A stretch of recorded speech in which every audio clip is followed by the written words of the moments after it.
Donc pour réaliser une pomme d'amour, vous allez avoir besoin de Fimo.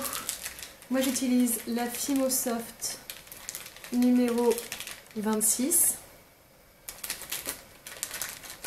On va venir en prendre un petit bout.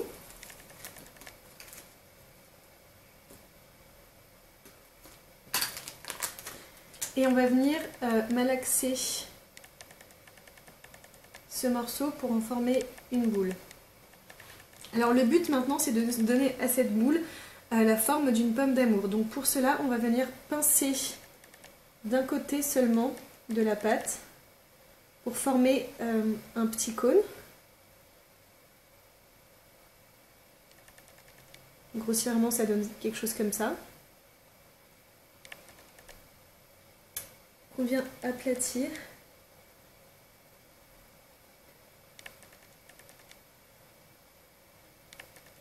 Et on recommence ce processus jusqu'à ce que la forme de la pomme vous convienne. Comme ça, je la trouve pas mal. On va ensuite, grâce à un douting tool, donc c'est un objet avec un bout qui a une petite boule au bout, faire une marque en fait au centre de la pomme d'amour, sur le haut. Donc ce sera l'endroit où on viendra mettre le cure-dent.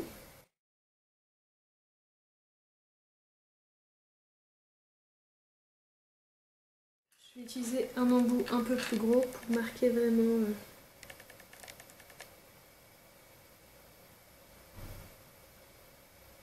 l'emplacement.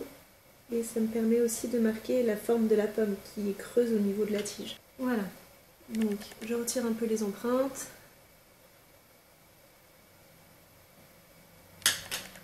Je vais venir utiliser un cure-dent, comme ceci,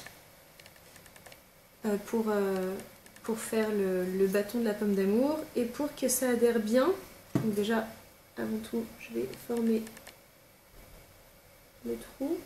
Voilà, je viens piquer le cure-dent dans la pomme d'amour.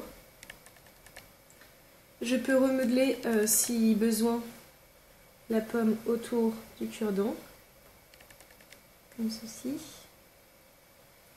Et pour que le cure-dent tienne bien la pomme, je vais venir mettre un petit peu de Fimo liquide sur mon cure-dent.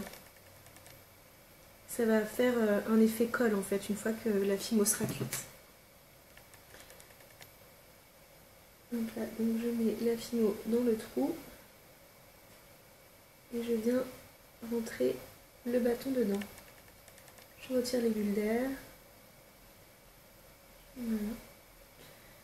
Et si vous trouvez qu'il y a trop de Fimo liquide qui sort du trou, vous pouvez utiliser un autre cure-dent et venir retirer l'excédent de Fimo liquide.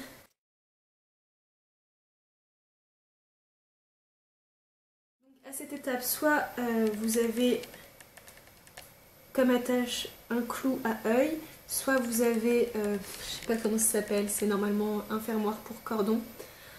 Donc si vous avez simplement un clou à œil, vous venez le planter sur le côté de votre pomme. Donc moi c'est pas ce que je vais faire puisque je vais utiliser cette attache-ci. Mais si vous n'en avez pas, vous venez planter votre tige à œil sur le côté de la pomme. On peut maintenant passer à l'étape cuisson. Une fois passé au four, moi je mets à 120 degrés pendant 25 minutes, maximum. Hein. Donc votre pomme est cuite. On va couper d'abord le cure-dent pour que ça soit une taille adaptée. Donc moi je voudrais que le bâton soit à peu près long comme ceci. Donc je vais couper, voilà.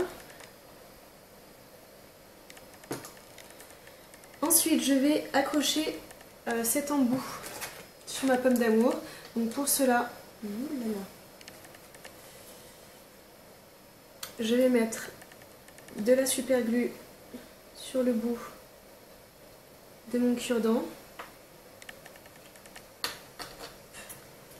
Je vais enfiler le fermoir et grâce à une pince qui est, je sais pas où, ici, je vais aplatir parce que c'est pas tout à fait adapté à la taille de mon cure-dent.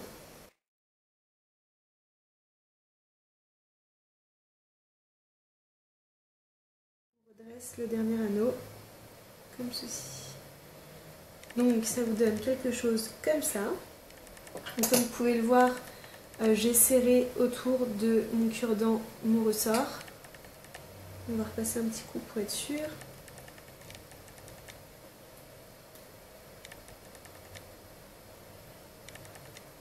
Et là, normalement, ça ne devrait plus bouger puisque, en plus de cela, j'ai mis de la colle.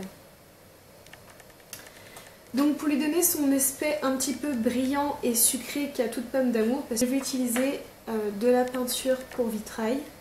Donc, celle-là, elle est rouge, mais bien sûr, si vous voulez faire une pomme d'amour bleue ou de n'importe quelle autre couleur, vous changez la couleur de votre pâte Fimo ainsi que la couleur de la peinture pour vitrail. Donc, attention avec cette peinture. Elle tache beaucoup et il ne faut pas en mettre beaucoup pour que ça fonctionne. Donc je vais simplement prendre ma pomme d'amour et la tremper dans le flacon.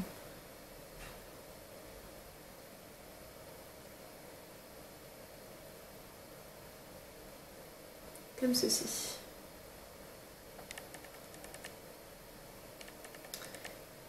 Et je ne sais pas du tout si je suis dans le champ ou pas, je ne sais pas si vous allez voir. Mais en gros, là, j'ai ma pomme d'amour qui a été trempée dans le flacon et j'attends que l'excédent de peinture s'en aille.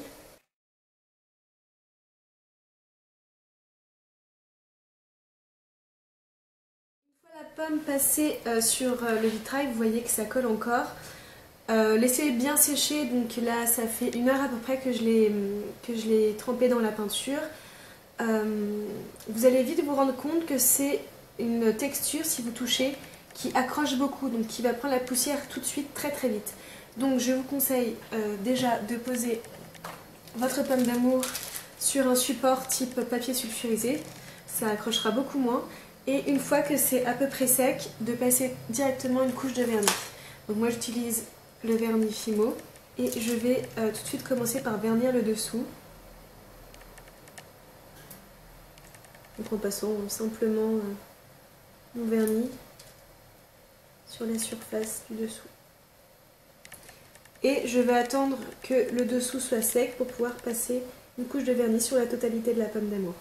Une fois que la base est vernie, on va pouvoir passer au reste de la pomme, donc même procédé, hein. Petit pinceau, petit vernis et on y va.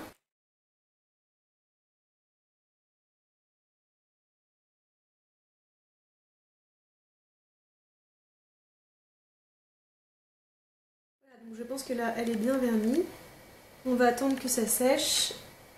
Donc ça y est, la pomme d'amour est totalement vernie. Comme vous voyez, elle n'accroche plus du tout, ni à la poussière, ni à rien d'autre. Donc j'ai décidé, pour l'agrémenter un petit peu, parce que je la trouve un petit peu simple, de mettre dessus une breloque nœud, comme ceci. Donc pour cela, j'ai besoin d'un petit anneau, comme ceci, d'une pince à bout plate et d'une autre pince pour m'aider à refermer l'anneau. Tout d'abord, on va venir, je pousse un peu tout ça, prendre l'anneau, là ça sera mieux, prendre l'anneau d'un côté avec une pince et venir l'ouvrir avec l'autre, comme ceci. Ensuite, on va venir passer la breloque, comme ceci.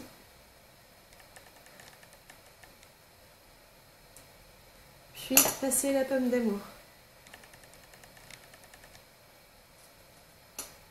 Et on vient refermer, toujours avec les 2 pinces. Et voilà. La pomme d'amour est terminée.